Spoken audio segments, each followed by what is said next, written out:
Namo tassa bhagavato arahato samma sambuddhassa.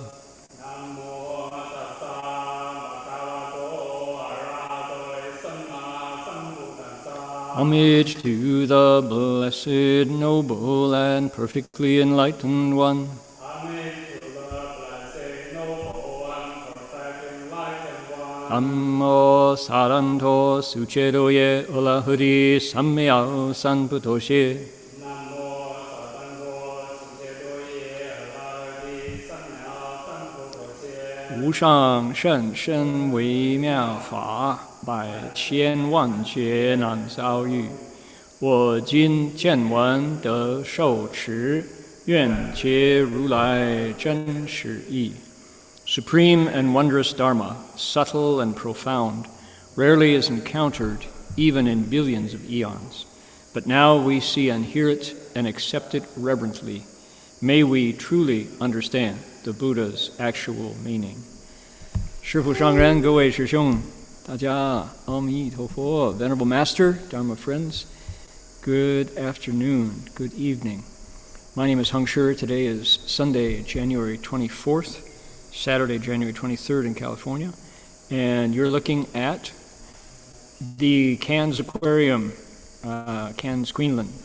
It's Cairns with an R, C-A-I-R-N-S. Wonderful aquarium, civic offering to the citizens of Queensland and Australia. And you may be wondering why I have sharks and manta rays on my desktop today. Once we touch the sutra's text, you will understand why. So the desktop matches the content of the sutra today. That's the plan. Hope all of you are well. As Jerry reminded me, this is our first lecture after a change of leadership in Washington, guiding the country of the United States forward. May the Buddha and the Bodhisattvas bless their efforts to bring the coronavirus pandemic under control in the United States and guide the citizens through economic catastrophe to well-being and abundance for all. May it be so. We are going to start today. We're going to return to page 72, so keep that in mind.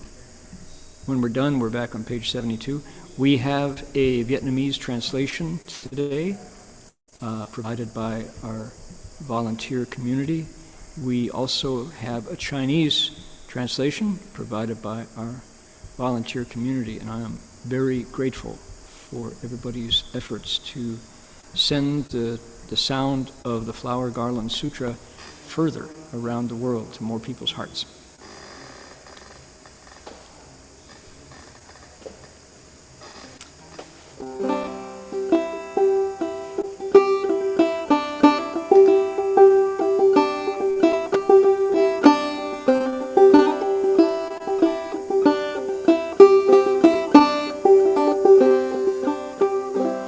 That's our melody. We're going to chant the Chinese here, and what we're saying is above there in the English. Ready? Join us. Namo Da Fang Guang Fu Huan Di Wang Hai Go Pu Sa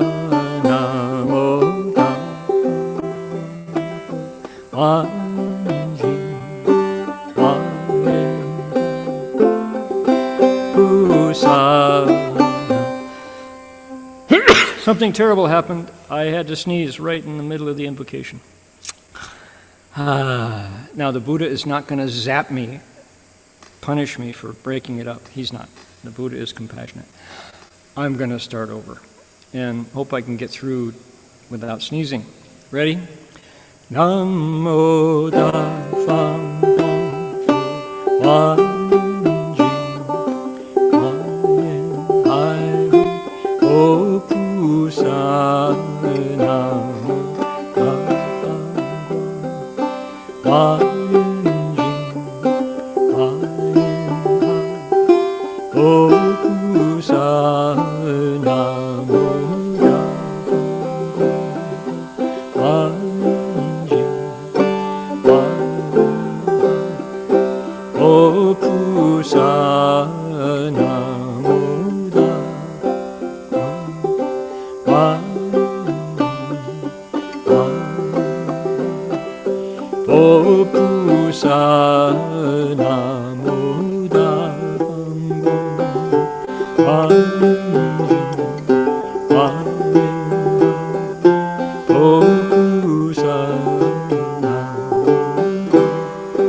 One more time.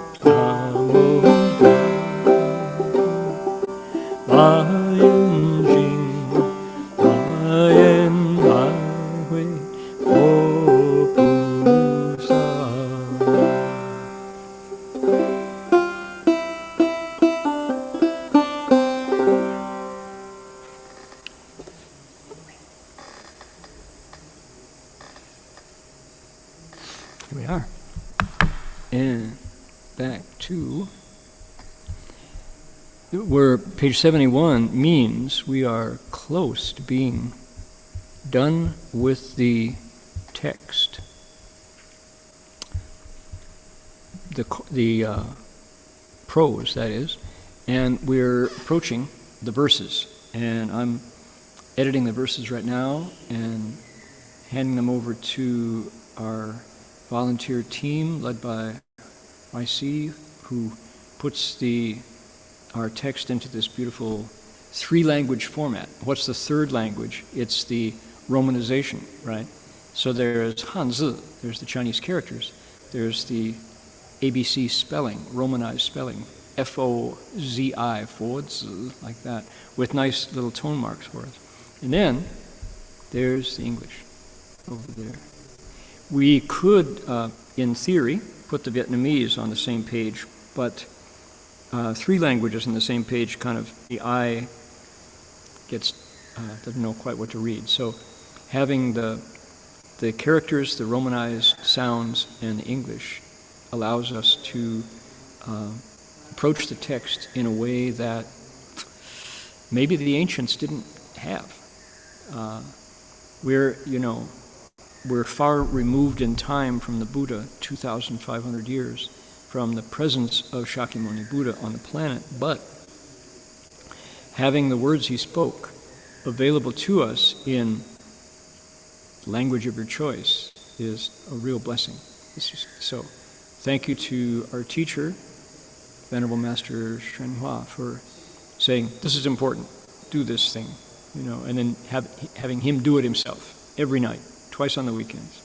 So letting us know that having the Buddha's voice in the world is pretty good. Ready? Here's our text, this section tonight. It is this one here, right here. This is what we're going to read right now. Okay, here we go.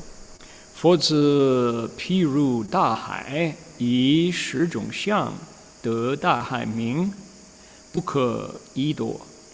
何等为10？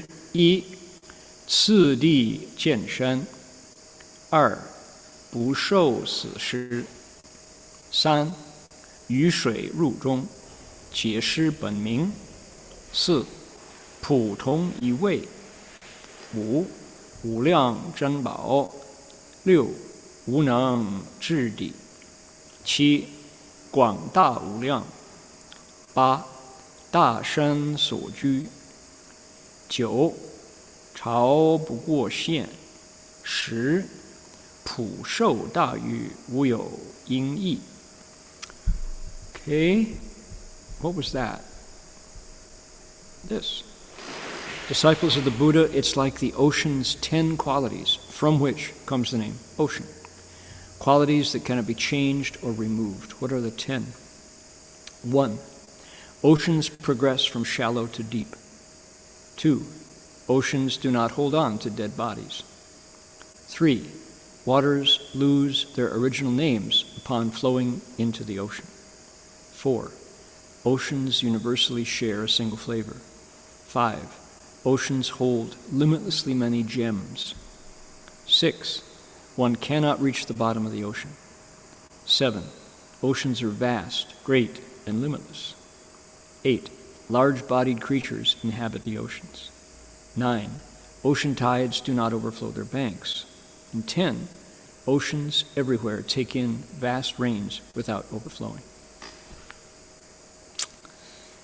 Okay, this is one of those passages of text that sutra lecturers enjoy. These are fun passages to explain because there's something familiar, the ocean. And there's 10 things to move to riff on, if you understand the musical metaphor, right? You do your solos on these 10.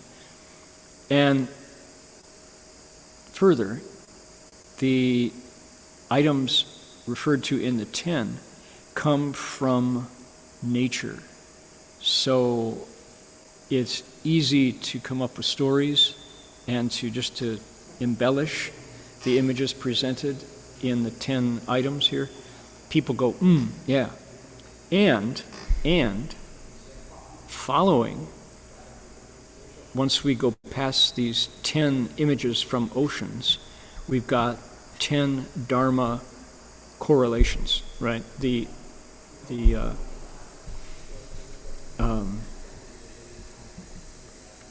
principles that correspond to each of the 10 follow right over. So you can, makes you sound wise as a lecturer. And you go, oh, remember just like number 5 there, here's the principle in the Dharma. And it's like, oh, that's deep. That's really good. You know. So it's clear instructions from the Buddha wanting us to understand the Dharma principle, and so he gives us something familiar to illustrate it. Okay?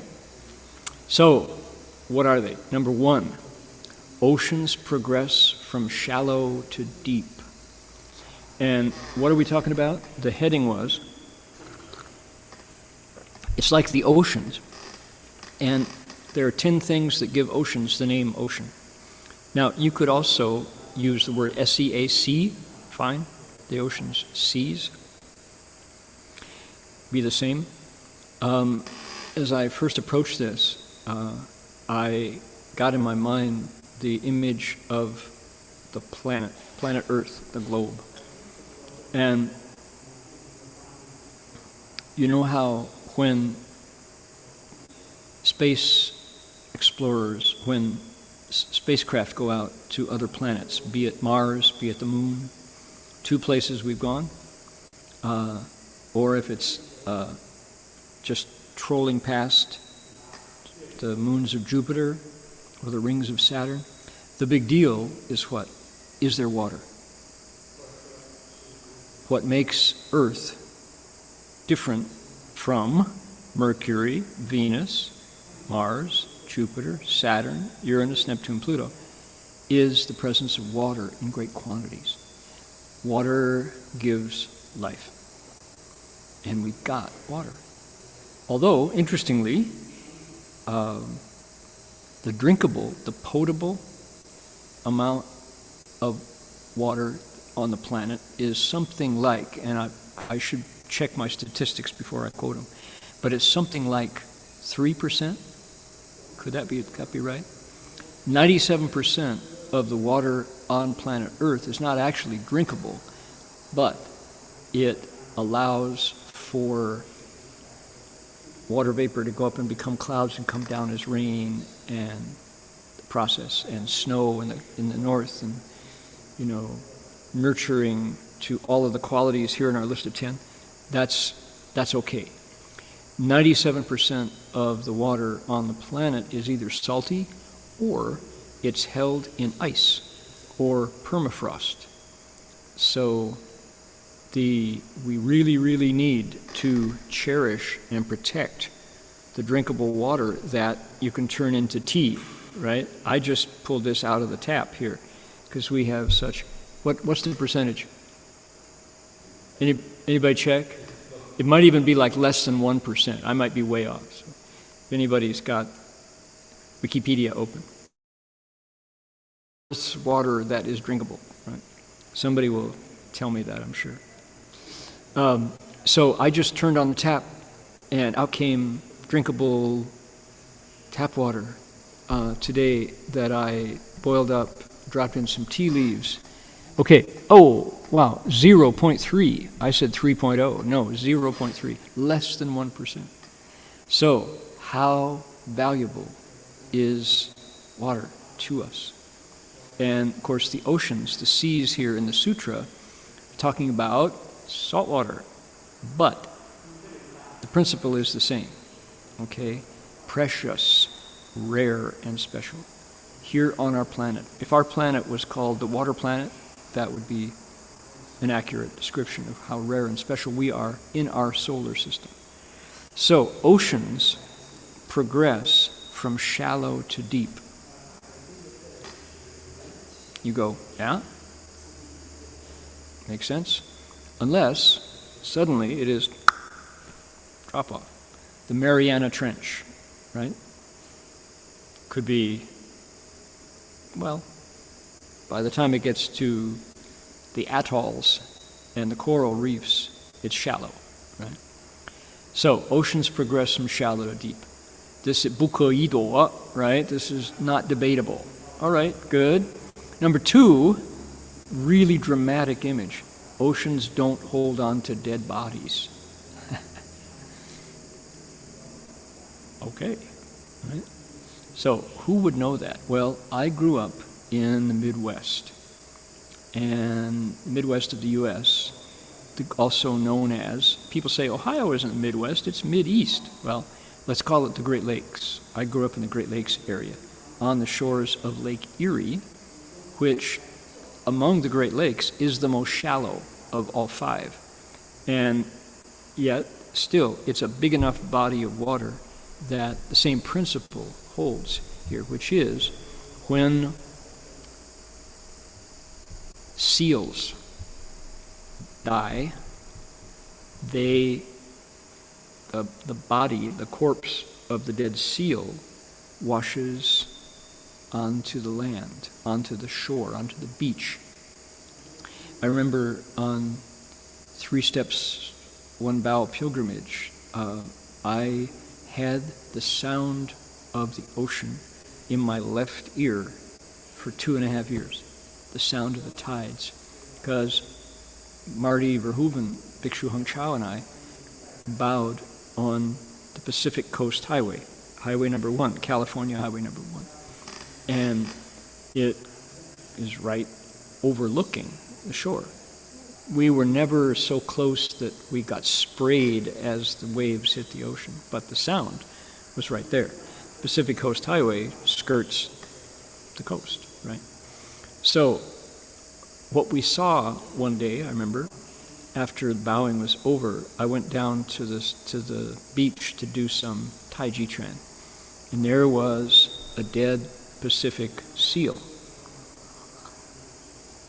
And the amazing thing about this dead seal was that its fur, seal fur, is really dense and sturdy and strong and warm because they go so deep into icy water. So the fur of the seal kept its outer shell, but it was completely hollowed out. And as I came up to take a look at what this was, from its eye holes out came a crab, whoop, like that, and like, oh no. It was only the shell of the seal, probably weighed, a couple ounces, and it was completely intact as a shape, but it was hollow. And it had washed ashore from the ocean. It hadn't been munched by a great white shark. There were no munch marks on it. It was complete, but it was just hollow. And what I learned was, yes, indeed, the ocean does not hold on to dead bodies. They wash to shore. Interesting. There it is in the sutra, right? Okay, number 3 is what? Waters lose their original names upon flowing into the ocean. How cool is that? So, right. So, okay, we have, on the, in Berkeley, California, there are stencils. You know what a stencil is? It's the letters, it's a saying with the letters carved out onto one sheet of paper. So you set it down and then spray it or paint over it, and out comes the saying that you want to. So it's pre-programmed. There's a stencil that the Berkeley, the East Bay Municipal Utilities District, EB MUD, they call it, East Bay MUD, goes around. They spray the stencil onto the sewer grate, and it says, "Drains into the bay, do not dump." Right? Drains into the bay, do not dump. What they mean is, from the sewers, which is, in busy downtown Berkeley, with skyscrapers and buses and university buildings and traffic lights and all, if you take a bucket of water, dump it into the sewer, that will wind up in the bay, which goes out the Golden Gate into the Pacific Ocean. So even though you're standing on a city street, eventually the sewer system is going to take that right out into the ocean. So don't dump battery acid, don't dump gasoline or motor oil, things like that into the sewers, because it's going to wind up. So this is true for sewers. How much the more so is this true for creeks and rivers? They will become the ocean, right? So right outside the Buddha Hall, where I'm sitting here on our property in Gold Coast, Dharma Realm, we have a creek bed, and it's a very beautiful stone-based, little pebbles and stones based dry creek bed until it rains.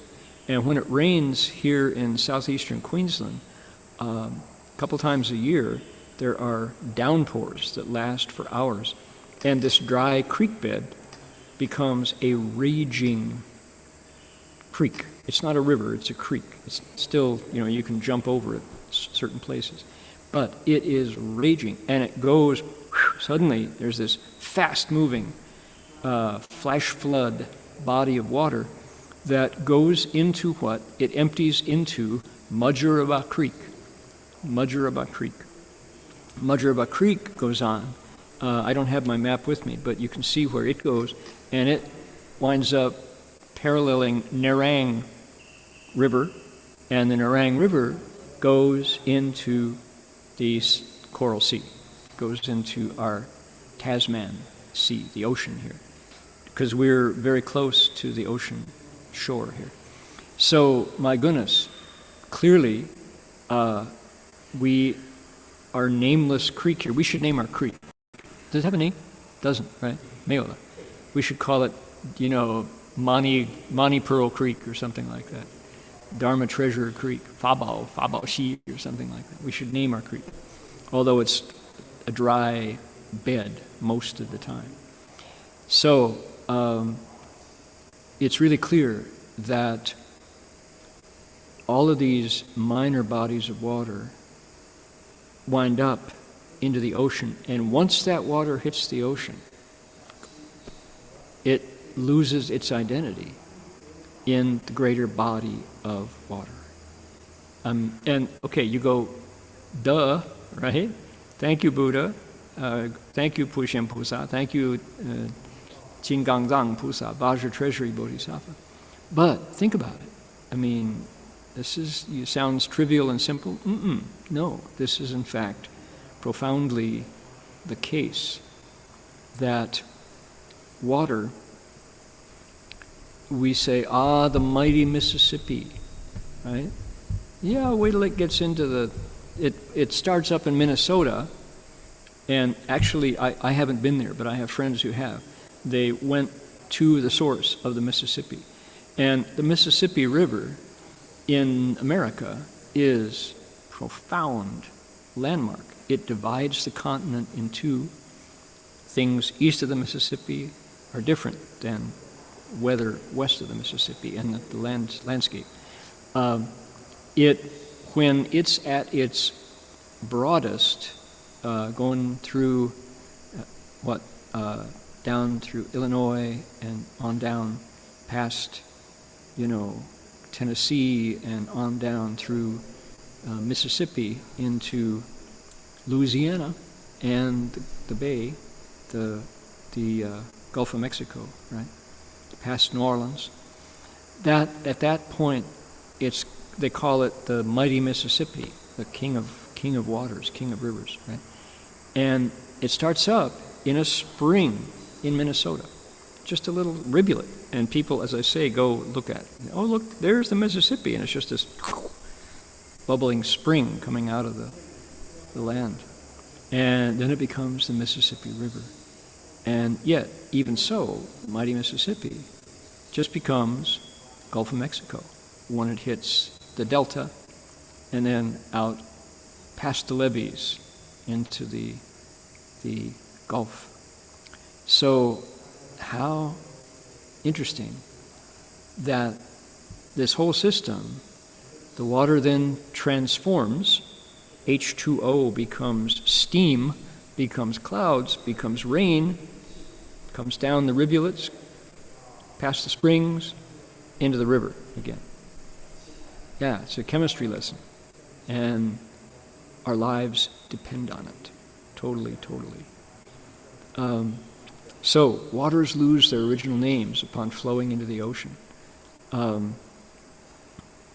You could say if your body was the planet, you're drinking what? You're drinking a cup of tea, and it comes out as urine, right? Or sweat, or tears. It lost its original name once you put it into the ocean of the body. Okay, number 4, another Dharma principle. Oceans universally share a single flavor.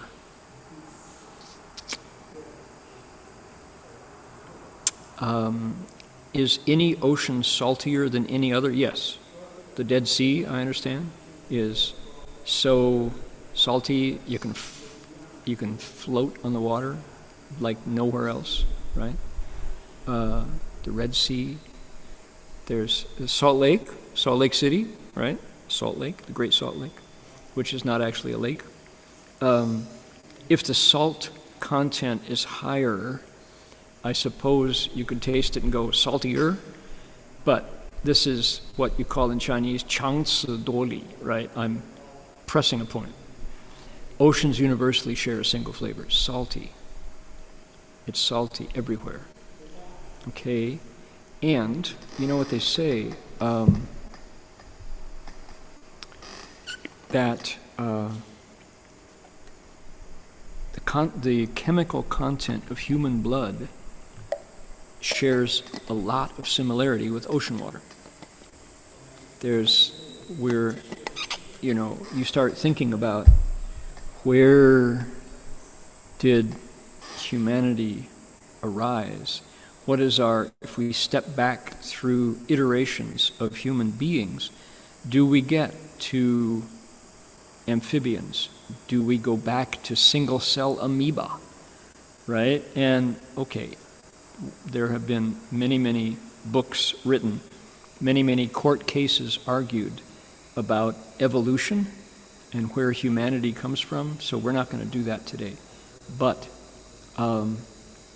it's not too far a stretch to say that human blood and salt water are a single flavor too. Or no, that would be too much. Let me retract that, scratch that one. No, they taste different, I'm assuming. But all water, all ocean water is a single flavor, and the composition of human blood is not all that different. So, do we come out of the ocean, is the question. Certainly, if you look at the composition of the body, blood is the water element, right? The liquid element, along with things like sweat and urine and tears, etc., saliva. So our kinship with the ocean is profound, right? So that universal single flavor of ocean water and universality of human blood. So if we are so clear about making distinctions between skin color, once we get past the externals and into what's running through our veins, what's the difference? Well, type O, type A, type O positive, type O negative. Yeah, but that blood chemically is not all that different. Okay, what else? 5, oceans hold limitlessly many gems. That's interesting.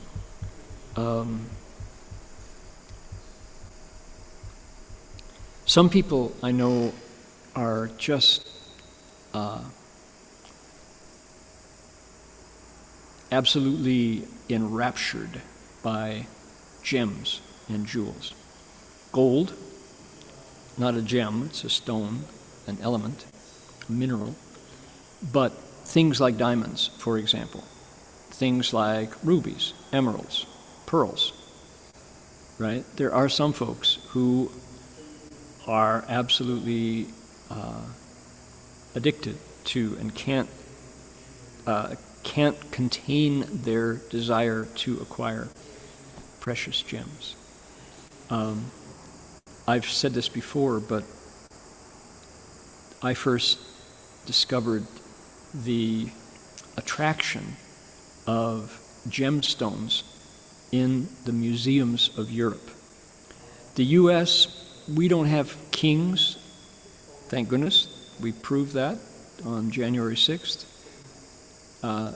And because we don't have kings, we don't have crowns. And because we don't have crowns, we don't have scepters, we don't have robes adorned with pearls. Go to the Louvre and go to the floor that has royal jewelry. Go to Montserrat Benedictine Monastery Museum and look at the pearls and the jewels and the gold and the rubies and the scepters and the rings given by the kings of Spain to the church. And go to the Uffizi Palace in Venice, and go to the museums in Florence, and you'll see the attraction of jewels, right?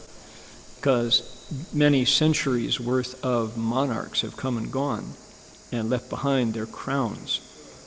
My goodness, when I saw them, it was like, whoa.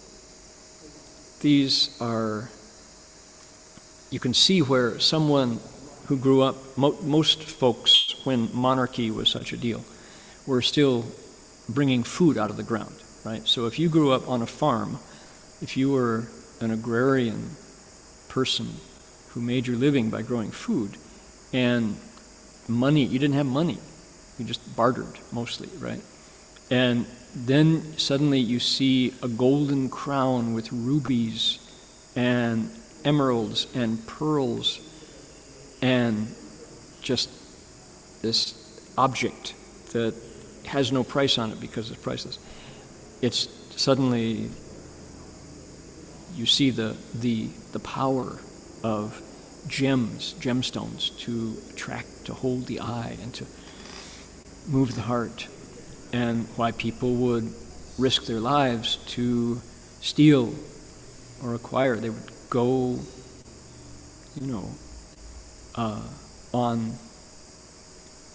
on crusades to capture these rare and valuable things. So, right. They come from the oceans in some cases. Okay? This is a fascinating, maybe not, maybe this is not interesting at all. I don't know, is this boring? Among the Qibao,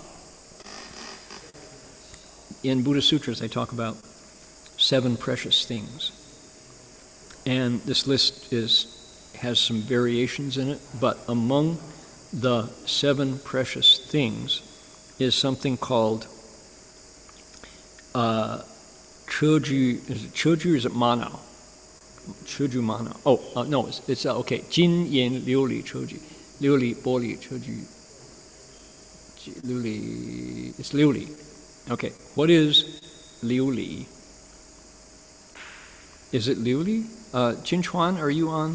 What is Tridakna? Tridakna comes back in Chinese to Shanzhu Hubo, I forget. Okay, one of the 7 precious things translates as giant clamshells. And you go, giant, gold, I get. Gold, silver, lapis lazuli, mother of pearl. Is it mother of pearl? One of these, and scholars have been arguing about what is this? What is this after all? And we're still, the jury is still out. And we as translators are coming up with theory after theory and listening to all kinds of argument among generations of scholars about what is Tridakna is one of the names for it.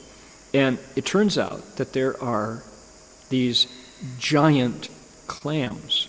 I mean, a clam, some people eat clams, right? Clams that fit in your palm if it's a big one. And these are clams that open up and can eat you alive. They can come down on a human and digest it, right? That big. They don't. They're not mobile because they're sentient, but they're not like that. They're not like a trap, a bear trap. But they are huge, and they have a fluted, rippled shell. And in the past, these were pulled out of the ocean, polished up, cut nicely, and presented to royalty as a precious gem. And they were rare. And if you had one, I mean, it was as big as a chair, huge. You could sit on them, not in them, it would eat you, but sit on them. So this became one of the 7 precious things listed in the sutras. And now those shells are still available, I think, off of some of the islands in Indonesia. I think that's kind of where they come from, Bali and places like that. But they're so rare that they're pretty much fished out. Anyway, Tridakna, one of the 7 precious things, that comes out of the ocean. Okay, that was my point, was the ocean holds limitlessly many gems like Tridakna, the giant clamshells, which doesn't sound very special, does it? If you say, oh, wonderful, diamonds, rubies, giant clamshells, people go, what? What are you talking about? Number 6, one cannot reach the bottom of the ocean. Well, in the Buddha's time, he was certainly right that the ocean was bottomless and shifting. the ocean bottom is a living topography. There are earthquakes in the ocean. The Banda Aceh tsunami was an underwater earthquake that brought that huge wave to the shore. So the bottom of the ocean's depth changes. However, since undersea exploration has progressed, now oceanographic institutes, France, I know, is the leader in this, and among other nations, Japan, they have sent bathyscaphs, right? These vessels, much like spacecraft, into the space of the ocean to go down and explore, right? And somebody can check me again on my facts, have oceanographic researchers reached what they consider the bottom, the deepest part of the ocean? I don't know. They're still measuring it, certainly, and we have a pretty good idea of what should be the deepest. But I think because it's a living, transitional landscape, oceanscape, so the bottom shifts. And the Buddha saying you can't get to the bottom, certainly before the 20th century, that was true, right? H.G. Wells, Voyage to the Bottom of the Sea. I remember I was a boy. That was a wonderful adventure book. Journey to the Bottom of the Sea or Voyage to the Bottom of the Sea, H.G. Wells. And it was one of the early black and white semi-horror films, because it was designed, real life, a true life adventure based on the fiction that was the author H.G. Wells' Journey to the Bottom of the Sea. And it involved a huge octopus, or squid. I think it was an octopus. And that was the great danger that you risked going down. Which, let's see, I'm ahead of, that gets us to 8. 7 is, oceans are vast, great, and limitless. Certainly, they are vast and great. Having grown up in the Great Lakes region, I had seen big bodies of water. And the closest one to Toledo, Ohio, is Lake Erie. You don't have to go far to get to Lake Ontario, up north a bit. And then if you go west, you get to Lake Michigan, which is, if you're a Chicagoan, you know about Lake Michigan. That is big. Lake Michigan's large. Then it goes up to Lake Superior, Lake Ontario. So, Lake Erie was big enough that you couldn't see Ontario. If you look across, if you take a plane, which I have done with my father, my stepfather flying, and my mother flying the plane, they both were private pilots. You could take off from Toledo and get up quickly, high enough so that, oh, look, there is Sarnia, Ontario, just across Lake Erie. So the northern shore of Lake Erie is Canada. Southern shore is Ohio. But even so, Lake Erie, shallow, big storms, lots of shipwrecks because it's shallow. And it did have big waves, but not tides, right? Because it wasn't an ocean, it's still a lake. And it connects to the St. Lawrence Seaway all the way out to the Atlantic Ocean. When I first saw the Pacific Ocean, and I saw the Pacific before I saw the Atlantic, when I first saw the Pacific Ocean, I was dumbstruck. I was gobsmacked, you know the phrase? The Chinese say, ya kou wu yan, just, nothing to say, because as I stood on the Great Highway, San Francisco, the Great Highway is the last bit of land. It's Highway 1 comes up from the south, right? So standing on the Great Highway, looking at the Pacific Ocean, there was nothing to say because it was the biggest thing I'd ever seen. And it just ends in this line out there. And you know that if you go that way, pretty soon, at some point, you're going to hit Asia, right? But it'll take you 17 days to get there in a ship. So, vast, great, limitless. Not actually limitless, but, if you can make it limitless by just staying on the water. Come around Cape Horn and go up, past Mauritius and go, if you wind up in Australia, but you can avoid Australia and go up around through the South China Sea and, because it's round and it's one system, so you can say it is limitless indeed. The ocean. The Buddha is what? Interestingly, here's the Buddha, actually Vajra Treasury Bodhisattva, before any of this stuff, before the planet was even visible, right? Before you could step off the planet to look back at it and say, oh my gosh, it is round, look at that water. How did Vajra Treasury know all these facts about the ocean? Well, wisdom is the answer. Number 8, large-bodied creatures inhabit the oceans. Look at these large-bodied creatures. Now, indeed, these are sharks and rays. Let me see. I used to have my whale picture on my desktop. I should have brought my whale. Let's see if I can still find it. Sam and I had the opportunity to go whale watching here off the Gold Coast. And the whales off the Gold Coast are very close. And there's a season when they travel north and south. And it's reliable and predictable, and they are really close. So I don't want to disappoint you all. I'm not trying to tease you by saying there's a whale picture here and not coming up with it, but I might not come up with this. Hello. Where's the whale?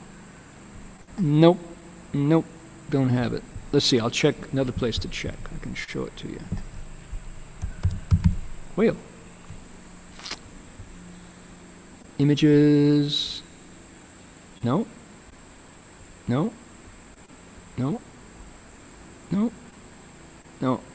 Okay, no whales today.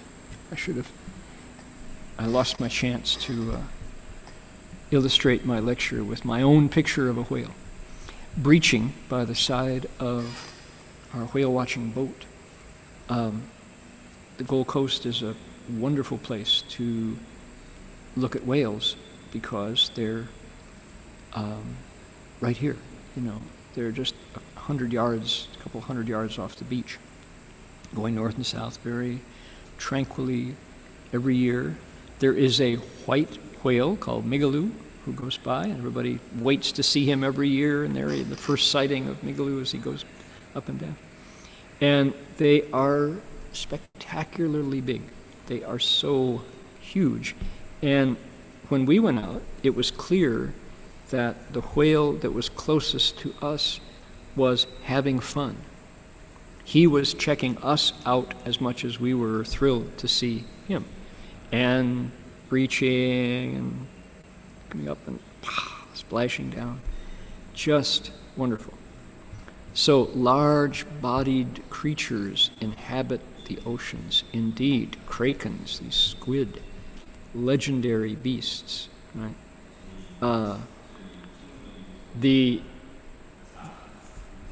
One of the worst things that humanity does is destroy other species that are sentient and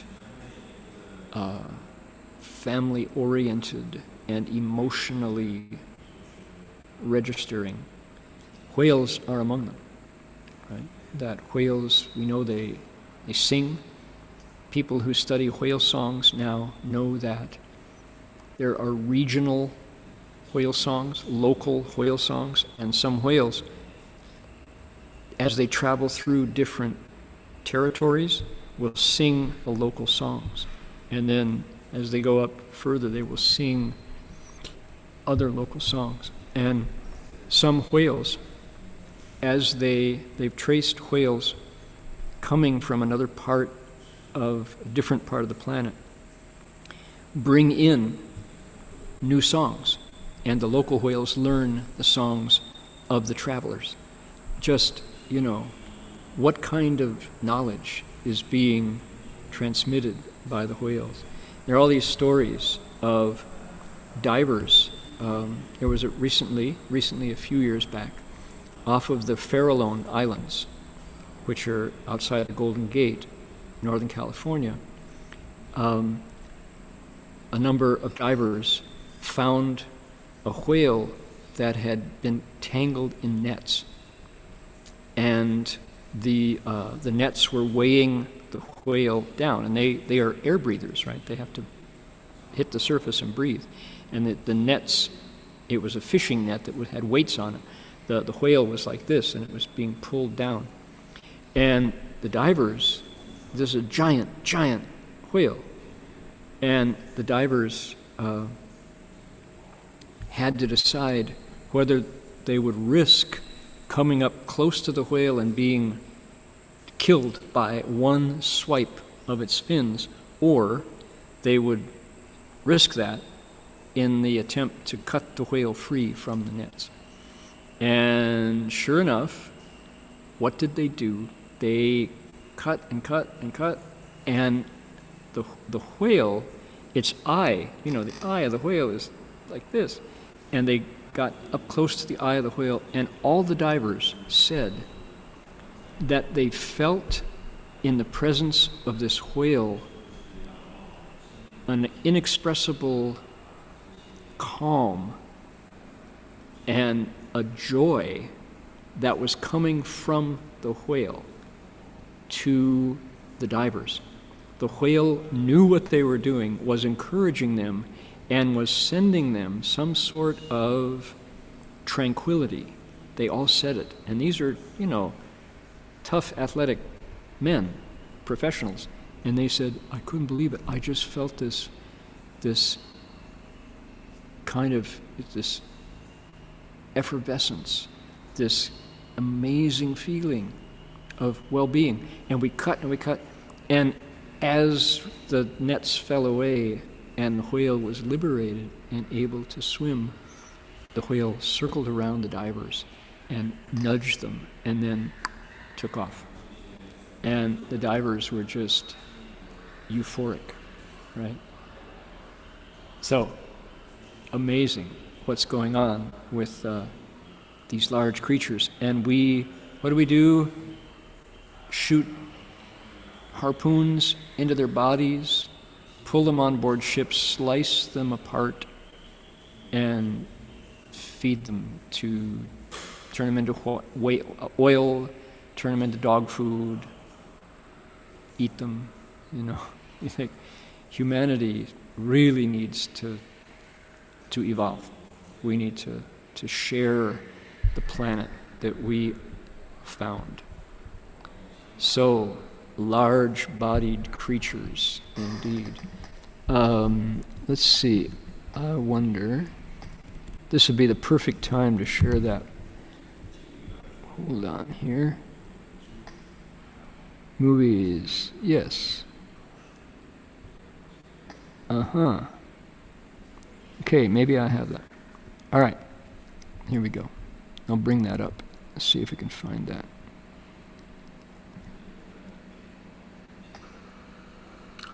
I'm Gershon Cohen. Yes, okay. All right. There we go. Now, we have more. What do we have? Hold on. 10 stage. Right. Where'd it go? Come back, please. There it is. We have 2 more. Number 9 is ocean tides do not overflow their banks. you cynics would say, what about tsunamis? Okay, true. But that's not a tide. That's a one-off extraordinary circumstance of a wave. The tides that change twice a day, right? Those tides roll up and go back out, roll up and go back out. Surfers here in the Gold Coast, because surfing is such a joy here in southeastern Queensland, the news every day includes surfing news, right? People need to know. There's so much activity among surfers here, getting out and riding the waves, that people rely upon the daily reports on how the surfing is. And anytime there's a storm coming in, all the news outlets say, do not go out surfing today because, dangerous rips and things. So the one of the decent, wholesome, harmonious, gentle ways that humans interact with the ocean is by surfing, getting on a board, riding the waves. I am not a surfer, but one of our monks in the past, two of our monks in the past, were dedicated surfers in California, and just talked about how you feel yourself on the pulse of the planet, riding a simple board between you and that tide coming in. So this is, again, the Buddha giving us a principle that he observed from the ocean, and we're about to apply it to a Dharma principle. Okay, here we go. Last one. Oceans everywhere take in vast rains without overflowing. This is the last one. And this, of course, is the theme of the 10th stage, the stage of the Dharma cloud, right? So no matter how much rain falls, the oceans don't take over the land. Okay? Now, somebody says, wait a minute, what about Noah and the ark? Okay, the great flood mentioned in the Bible. Okay, there is an example. But was that a historical event? That's not the question to ask. Clearly, there are archaeological evidence that says indeed the Great Flood did happen, probably not just once, but as the planet formed multiple times. There have been great floods that left behind brand new islands, brand new fertile fields when it receded, right? Everything was different after the great floods. Okay, but the Buddha is not talking here about those, forming of the planet sort of things. He's talking about ordinary observations. They're called 10种相, 10 aspects, 10 attributes of oceans that you can observe, that I can observe. 10 truths about oceans. Okay, how are we doing? Is that so far so good? You've heard me talk a lot. I think a really good principle would be, after subjecting people to the sound of one voice talking for half an hour, we take a break. Longer than half an hour. We take a right brain break. So we're going to do that, and one way to do it is musically. So what would a healthy right brain break involve? How about a song? That's a good idea, Dharma Master. Okay, thank you. I'm glad you think so. Here we go.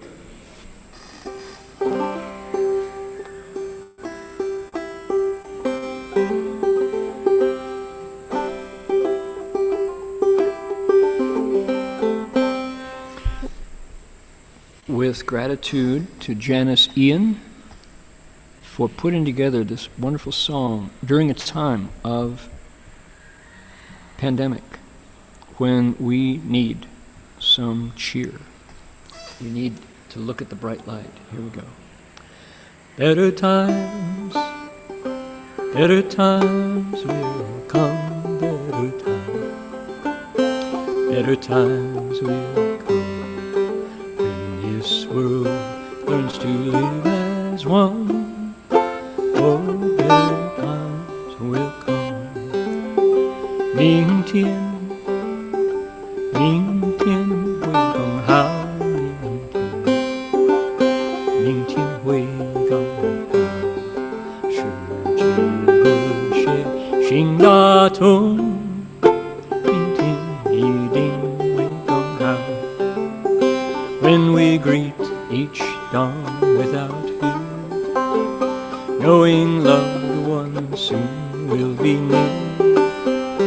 When the winds of war cannot blow anymore, oh, better times will come. 面对困难毫不畏惧，亲朋好友不离不弃，道场路苦麻烦难上，明天一定会更好。明天 you can sing it without the banjo. 明天会更好，明天会更好，世界和谐心大同，明天一定会更好。Better times will come, better times will come, when this world learns to live as one. Oh, better times will come. Though we live each day as our last, we know someday soon it will pass. We will dance, we will sing in that never-ending spring. Oh, better times will come. 生死转瞬一息之间，黑暗夜晚幻变白天。感恩心生大地回春，明天一定会更好。Better times will come, better times will come. This world learns to live as one. Oh, better times will come.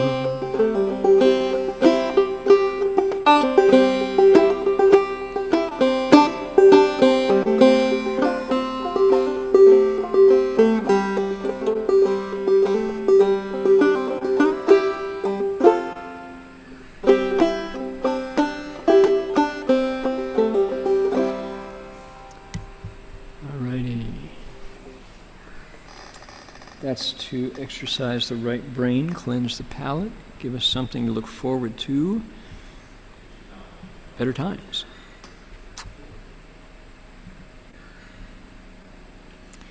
Are you ready for the next chunk? We're going to read.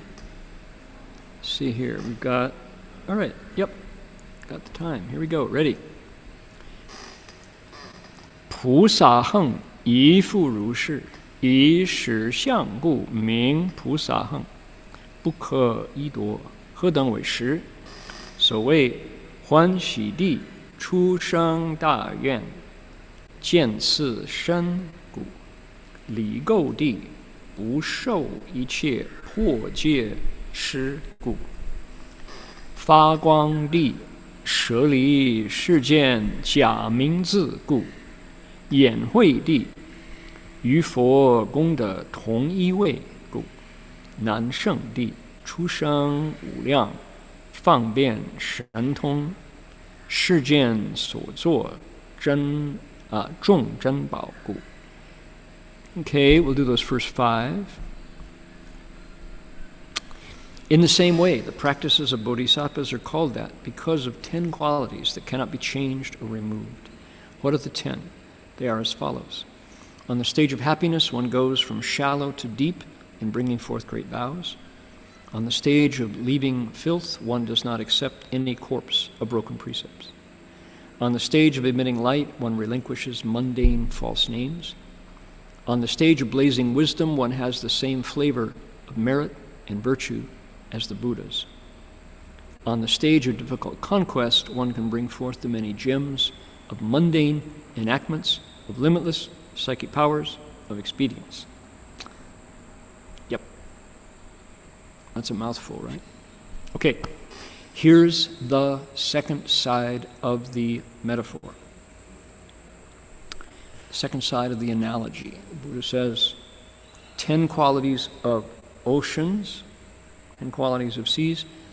Let's look at Bodhisattva's practices from the 10th stage that are the same. They get their name because of 10 qualities. What are they? 1, on the first stage of happiness, you go from shallow to deep in bringing forth great vows. There you go. On the stage of leaving defilement behind, the immaculate stage, some people say, li go di, leaving defilement behind, there is no corpse of broken precepts that these practices hold on to. They are spit out the same way the ocean spits out the dead bodies of seals. On the stage of emitting light, one relinquishes mundane false names. How does that sounds funny, doesn't it? What is it? It's, here we go. 舍离世间假名字故. So, what that means is, when we get to the third stage, which corresponds to the third paramita, vigor, patience that is, right? What happens? If you have a false name, if you have an object that is incorrectly identified, you spit it out. The fa guang di on the third stage here, emitting light, the honesty and, how do you say it? You get rid of anything that doesn't stand up to the light. Because why? Samadhi is coming. And samadhi has already taken your eyes, your ears, your nose, your tongue, your body, and your mind, and made them essential. There's nothing extra, because what is it? It's called san mei zhen huo. The fire of samadhi burns through anything that's flammable. False names are flammable. If you're holding on to wrong views, thinking that the self is still important, arrogance, for example, thinking you're better and smarter and you don't have to stand in line like everybody else, when you get to samadhi, which happens around the third stage, it doesn't stand, right? The light of the janho, the fire of samadhi, burns through anything phony at this point. You can't fool yourself here and enter samadhi. You won't advance. You won't proceed past this place until you let go of the phony stuff. So nothing phony gets past here. That'd be another way to translate this. One relinquishes phoniness at the stage of emitting light. Okay? So far so good? Okay. On the stage of blazing wisdom, you have the identical flavor of merit and virtue as the Buddhas. So the way the ocean has a single flavor, right? That salty flavor. Here, the merit and virtue, the gongda that you cultivate is already identical with the Buddha's. The Buddha has more of it, but it's the same flavor. Okay? So approaching Buddhahood. Now this last one, we need to dig into this one, right? This is the 5th stage, difficult conquest, nan sheng di, has to do with prajna, with samadhi's application in the world, right? Remember all the different skills and arts that happen here? What does it say? You bring forth the many gems, like the gems in the ocean, of mundane enactments of limitless psychic powers of expedience. Nope. Bad translation. Hard to translate, right? Here we are. Take a look at it. It says, 世间, let's see here, 出生无量, so it creates limitless what? 方便, expedient, 神通, psychic abilities, 世间所作众珍宝, worldly treasures created by the world. Treasures created by the world. A multitude of them. So remember, on the 5th stage, what we were doing was we're learning the many arts. All of the different, the 5 kinds of worldly arts. And the Buddha here, with his ocean analogy, it says, just like the ocean produces all kinds of gems, so too does this 5th stage produce all kinds of worldly gems and expedient means and psychic powers. Okay? Hard to translate because that's a lot of stuff to put into one sentence. So what do? We use the word of. Many gems, of mundane enactments, of limitless psychic powers, of expedience. Whew. Okay. Line up your ducks. Get all your ducks in line. Okay. Should we do it? We should. We should do it because we got Mani Jewels coming up next week. Here we go. Ready?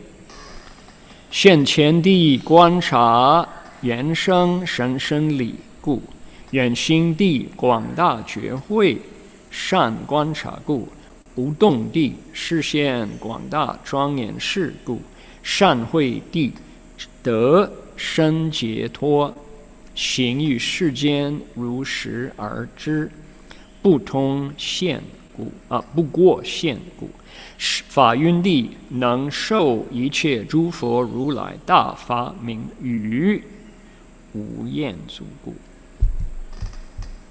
From 6 to 10, ready? Let's go. On the stage of manifestation, one contemplates the deep principle of conditioned arising. On the stage of traveling far, one skillfully contemplates with vast enlightened wisdom. On the stage of immovability, one makes appear the attributes of vast adornments. On the stage of wholesome wisdom, one achieves profound liberations, travels throughout worlds, and knows things as they truly are without ever overflowing. On the stage of the Dharma cloud, one receives the massive rainfall of Dharma clarifications of the Buddha, Tathagatas, without ever growing weary. So good, right? Now, what we have here is a summary of the 10 stages, because we're almost done. We're really close to being done with the 10 stages. We have the reiteration of the verses, but this is the end, right? So, number 6 was the deep principle of conditioned arising. Correct. 12 links. Praticca samutpada. That's in stage 6.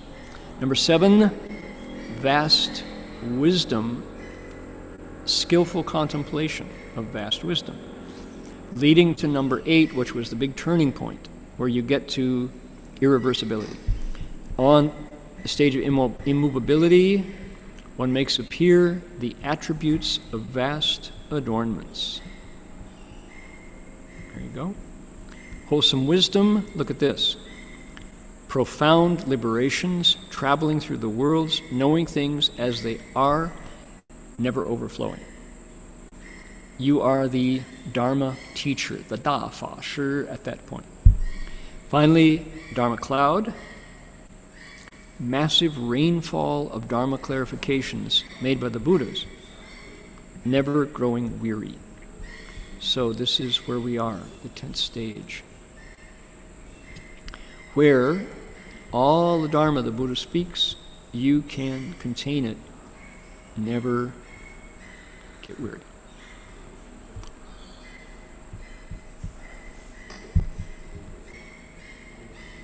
Right.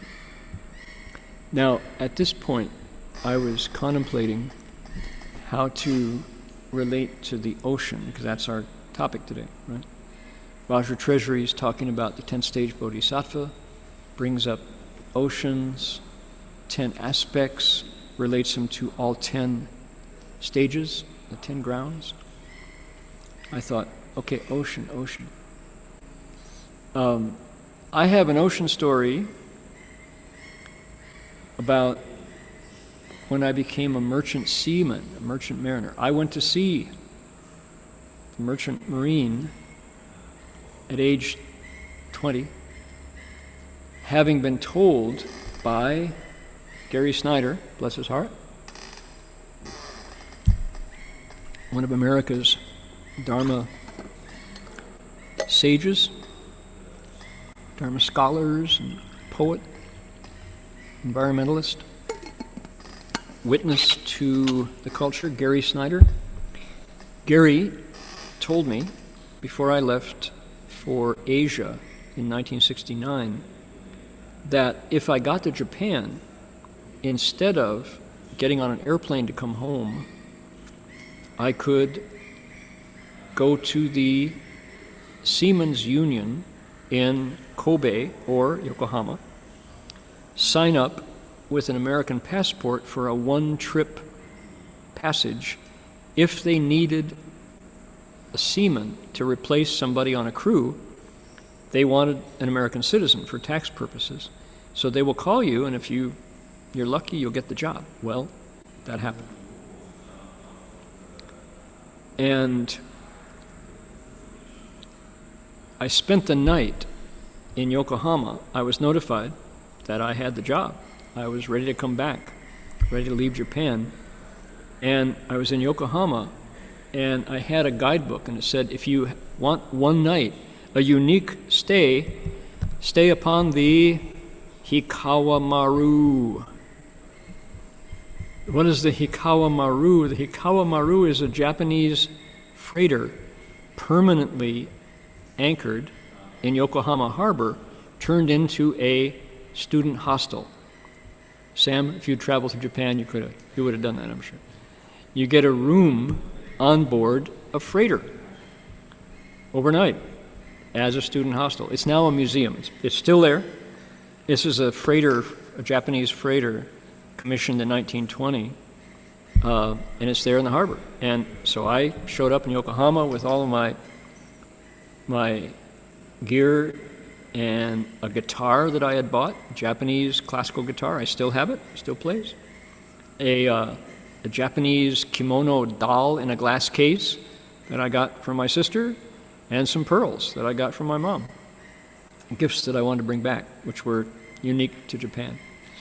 And the guitar wasn't, but it was a Suzuki guitar, well made, nice classical guitar. So there I was, and spent the night, and the next morning found my way down the docks to the SS Oakland. The SS Oakland was a Sealand service ship. It was a C4 cargo liner, the largest cargo ship on the ocean, and they needed a dishwasher. Why? Because one of the crewmen who set out from Oakland, California, on board the SS Oakland, had unwisely, when the ship landed in Kobe, bought some illicit substances, marijuana. And the person he bought it from happened to be an undercover Kobe harbor policeman. Unwise. He made the sale, he was arrested on the spot, thrown in jail, and the ship needed an American citizen, well, I got the job, to be what's called messmate third class, the lowest of the low, the lowest paid crewman. My job was to wash the dishes and make the salads every day. So I got on board the SS Oakland, and I had 2 days in port before we set off back to the U.S. And when I was living in Antaiji, the Japanese Zen Soto monastery in Japan, with the abbot is Uchiyama Kosho Roshi, I had been eating brown rice, vegetables, miso soup, and lots of pickles. Very, very simple Zen macrobiotic diet. And I'd been living there enough that my body had accustomed to, and I loved that cuisine. Extremely simple, right? Miso soup, vegetables, and brown rice. And lots of homemade pickles. So, as soon as I got on board, I met Chef Olsen. Chef Olsen was this Swedish chef who had 110 dirty jokes. And everybody on board the ship had heard them all a dozen times and were sick of them. I had fresh ears. And so Chef Olsen made it important for me, because he was my boss, I was in his mess crew. He made it important for me to hear every one of his 110 dirty jokes. And he had collected these jokes from the oceans, from the 7 seas, and they were outrageous. Okay? So, that was it. And he said, all right, he says, help yourself. Eat anything you want, but just make sure you're on time for your jobs and eat anything you want. So I looked at the cuisine. This is 1969, and I was still a meat eater, right? Even though I had been a vegetarian in the temple, I was still eating lots of seafood and meat, 19 years old. I looked at the food, and the merchant seamen eat very well. My goodness, they eat 3 meals a day plus open soda fountain bar. So you can go get as much ice cream, chocolate malts, hot fudge sundaes, 24/7, as much as you want. It's all available to you. And so what did I do? I pigged out. I ate as if it were the best hotel in Cleveland, Ohio, the best hotel in Nashville, Tennessee, right? It was American cuisine as much as I could eat. Turkey, ham, beef, ribs, sirloin, tenderloin, chicken, gravy, grits, all the vegetables, mashed potatoes, and then the desserts. These super sweet, and I just, unaware that my body had actually changed. I had been living in Asia for 6 months and had changed. I was eating very simply. Well, until I ate the cuisine of a standard hotel in St. Louis, Missouri, in Denver, Colorado. Suddenly, my body rejected all of that American rich food that I put into it, and I was sick. I was so sick, and I had to work. I was a messmate 3rd class on board the Merchant Marine. You better snap up, salute. And then we set off into the Pacific Ocean. And I was seasick on top of being physically sick from eating too much rich food. Oh, I can remember it to this day. I was definitely seasick. I'm not one of those people who doesn't get seasick. I was seasick. All I wanted was my body to raise off the deck by 3 inches. That would have been plenty, but I wasn't. And so,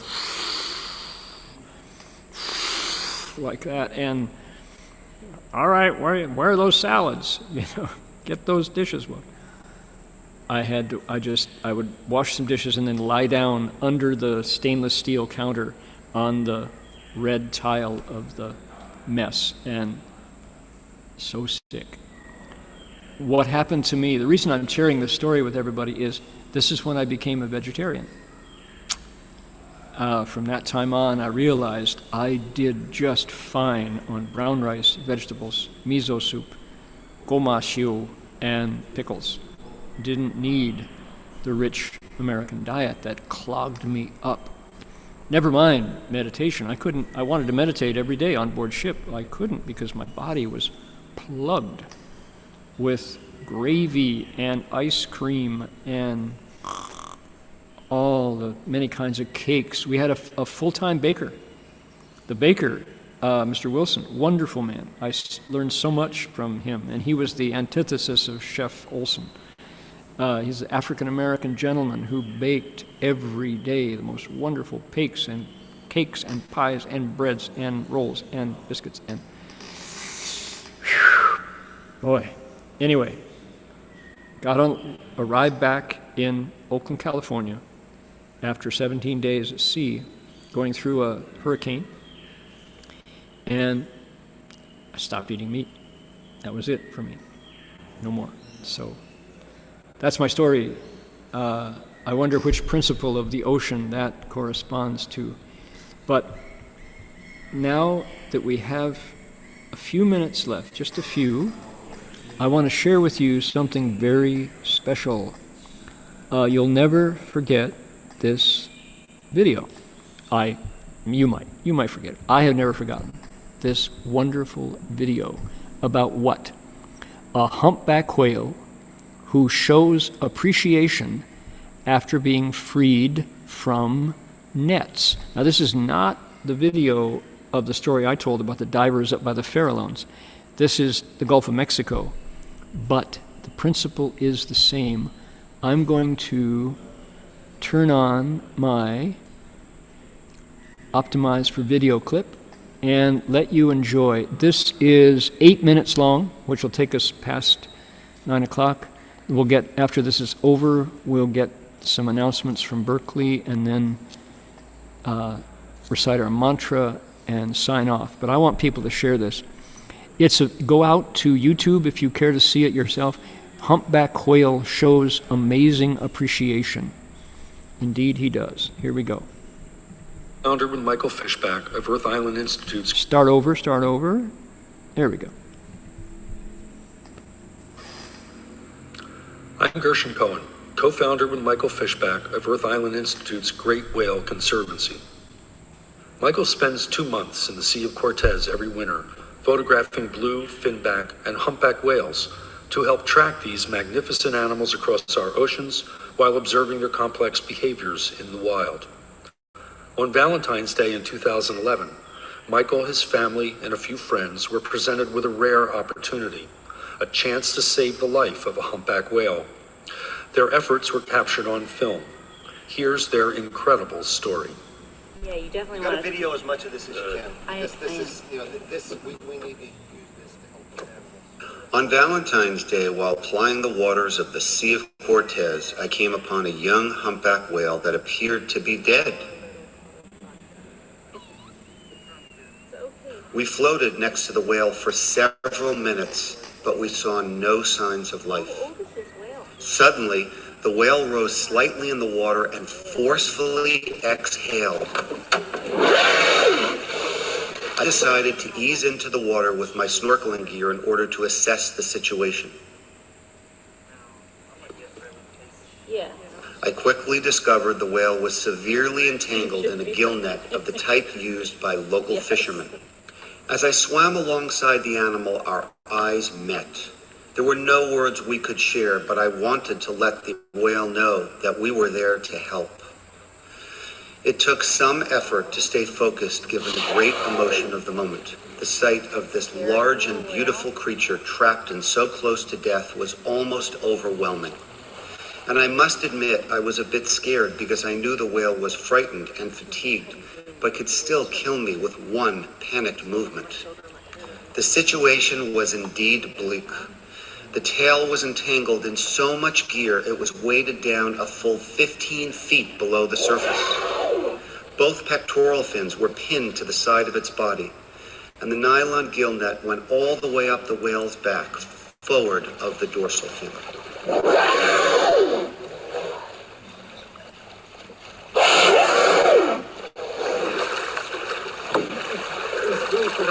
Yeah. He's freaking out.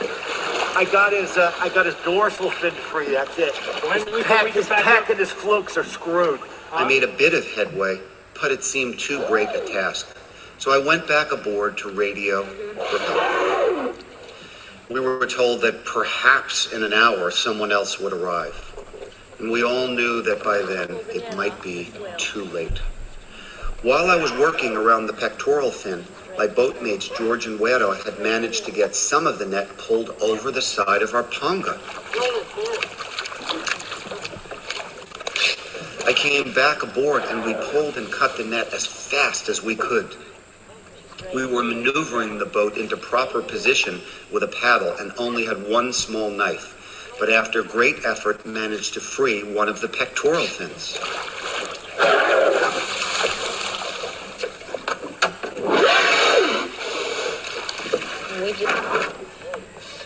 Yeah, he knows what's going on. He knows what we're doing. He's got to be able to breathe, too.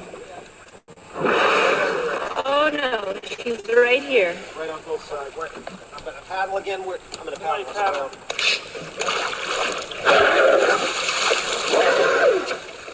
Sensing a spark of freedom, the young whale started to swim, taking us on a Nantucket sleigh ride through the Sea of Cortez for about a half of a mile. Backwards I'm ride. being taken for a ride by a whale. No, you're good. Just make sure none of us are entangled. The whale eventually tired and came back up right underneath us. He's thinking of other. We continued to grab more and more net and haul and cut, and after nearly a half hour, the other pectoral fin came mostly free. Closer to the whale. Otherwise, it's still going to have all this crap on him.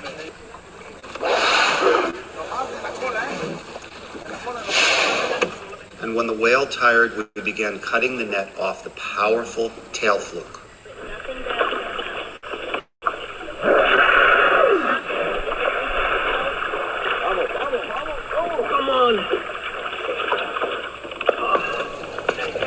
Oh my God, the fluke is upside down now.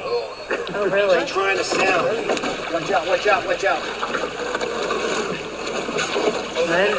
it. Grab that pipe.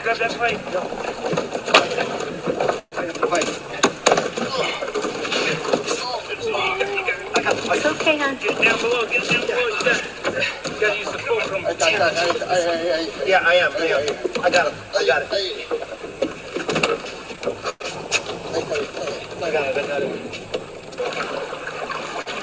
I think you might need to cut it and let her go with it. Finally, after about an hour of exhausting work, we decided we had enough net aboard to make the final cut. We were hoping enough net was off the fluke to free her. Call is free, the tail is free. Okay, cut. Cut. Keep going. Cut. Come on, keep going. It's so close. Cut right here. Pulling it off. Did we get her? Yeah. You get it? See? Yeah. We did it. Let's pull it all in. You saved the humpback. Oh, yeah. What a good. She slowly swam away, but about 500 feet from our boat, she breached high into the air. I cleared all the net from underneath the boat, and we headed off, 5 tired but exhilarated people with a boatload of nylon netting. Free! Free to live life. Yeah. Yay! For the next hour, she provided us with an incredible full-surface display. We saw at least 40 breaches, as well as tail lobs, tail slaps, and pectoral fin slaps.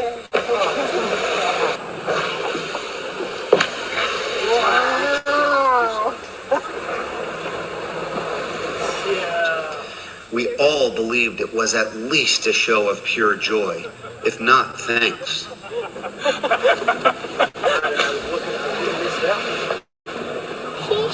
Mom, I know what she's doing. What is she doing, hon? She's showing us that she's all free. Yeah.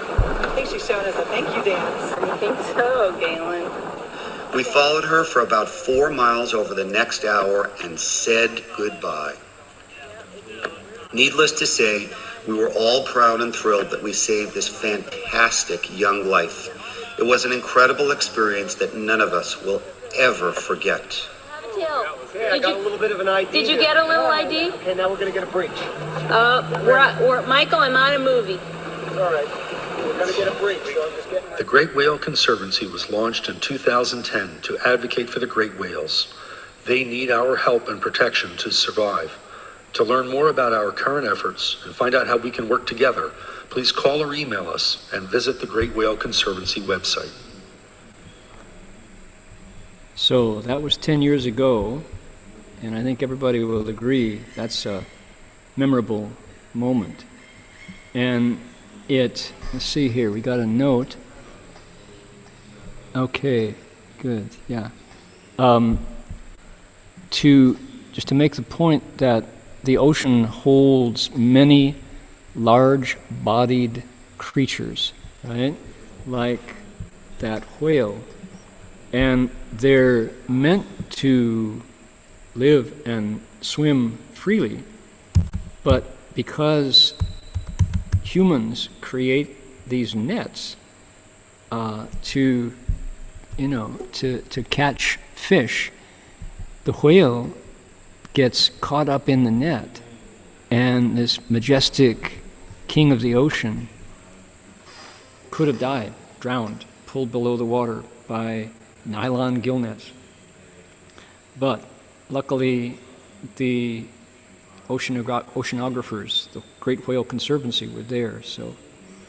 And someone had a camera running, so we get to share that. How joyful! So, indeed. All right. There is let's see here, 150 folks on YouTube. 83 on the Chinese channel. Okay, lovely. There's a memorial for Mr. Ha, who we've been talking about for a couple of weeks. Our Vietnamese elder, Mr. Lap Ha, passed away. And if you look on the chat box, people are welcome tomorrow morning to join in. We're going to do a service for him. It's 4 p.m. Pacific time in California. It's going to be on Zoom. Any more comments from any more activities or things to mention from the Berkeley community? Hello, it's Jinwei speaking. Yes, Dharma sir. So tomorrow 4 p.m. will be the memorial service for Mr. Lampa. And I guess that Jerry, have you posted the link to the chat box in the YouTube channel? Yes, right. If you could please share with everyone. And you can find all activities on our website, berkeleymonastery.org. And we still continue our practices from morning to the evening and find what fits with you, and we're happy to practice together. So yeah, go to berkeleymonastery.org. You can see the Buddha Hall online, and is the many activities that we provide every day for everyone. All right. Thank you, Jinwei Shi. Aum Tofo. Yeah. So, funeral service tomorrow online, and the coronavirus is at its very worst at this moment, raging. Our new president announced yesterday that there is some prediction that American deaths could go to 600,000. They were saying that there will likely be 500,000 by February. And the Christmas surge apparently was not as bad as expected, but with the new strain of coronavirus coming in, it catches everybody unprepared. So, especially because the outgoing administration had no national plan. at all for distribution of vaccine. So we're kind of starting from scratch, but there is light ahead, and the national plan has now been presented, and the CDC and the FDA and all are being reconstituted, repopulated with the experts and the scientists. So if this is for America, I know those of you here in Australia or where you're listening, Vietnam, Taiwan, Singapore, Malaysia, each country has a different response. So North America has been slow, but we're getting going now. With that in mind, here is a Buddhist solution, a Buddhist medicinal, spiritual medicine response to illness of all kinds, coronavirus being foremost on people's minds now. So if you would like to transfer merit to those, your loved ones, your friends, your colleagues, your family, this is a lovely way to do it. Use the energy of Medicine Buddha to recite this mantra, put the vibration into the world that harmonizes, fills in deficiencies, reduces excess, brings us back to the center. So let's do that and transfer the merit, and then we'll see you all next week. Here we go.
If you'd care to join me bowing to the Buddha, welcome to do so. Here we go.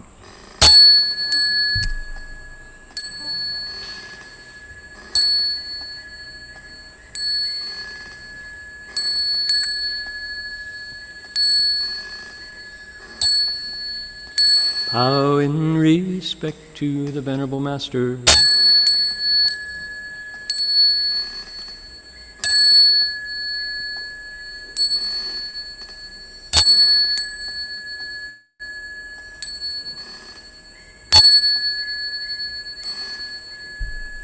Thanks for joining, everyone.